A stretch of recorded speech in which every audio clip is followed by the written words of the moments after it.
M-Close is easy to use. M-Close can be inserted percutaneously or through any 12mm or larger trocar.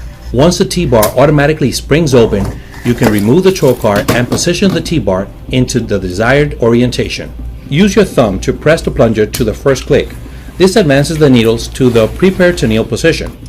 Now use the included nerve block needle and tubing to inject local anesthetic. Injection step is optional. Confirm white line is at or below the skin. Flip down the orange clip and press the plunger all the way down firmly. Fully insert the tip of the blue guide wire advancer into either hole on top of the plunger. Using your thumb, advance the guide wire all the way until it comes out the other hole.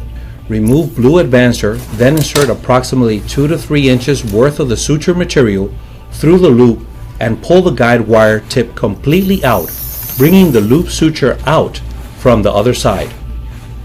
Press the needle retract button.